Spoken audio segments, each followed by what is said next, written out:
c'est un pays qui est encore en situation de conflit, qui n'existe pratiquement plus, qui a été rayé de la carte. Aujourd'hui, si le pays utile pouvait même se délimiter au contour de Bangui, ce serait déjà énorme. Ce n'est pas le cas. Il n'y a plus de force aujourd'hui pour assurer la sécurité, il n'y a plus de force pour faire fonctionner l'État.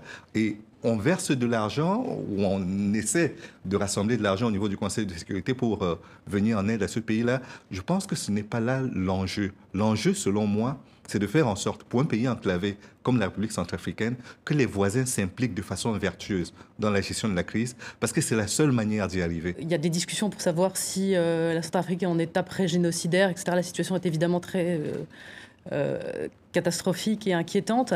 Et là, on nous dit qu'en envoyant 900 soldats d'opérations de maintien de la paix, de casque bleu, tout va s'arranger. Mais il faut arrêter. Enfin, il faudrait d'abord que M. Guterres réforme ces opérations de maintien de la paix, dont on sait qu'elles sont grévées par des tas de scandales.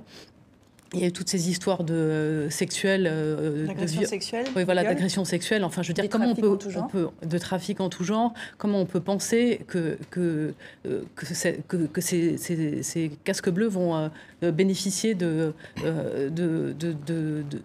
bon accueil de la population. Le fantasme que nous avons tous autour de la tête quand on pense mission maintien de la paix, c'est mission d'imposition de la paix. C'est-à-dire qu'une armée des Nations Unies arrive et tire dans le tas pour que ça cesse. Ça n'existe pas. Ça n'a jamais existé. Il y a eu un moment où c'est arrivé au Congo, contre un mouvement rebelle qui s'appelait le M23. Et là, les Sud-Africains, sous couvert des Nations Unies, ont envoyé des hélicoptères de combat et ils ont tiré, effectivement.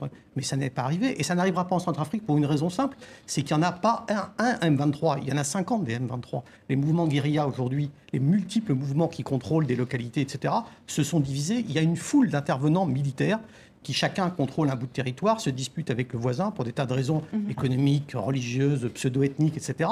Qui est-ce qui va ? Quelle est l'armée qui sera assez nombreuse pour aller rétablir la force là-dedans ? Personne ne peut faire ça.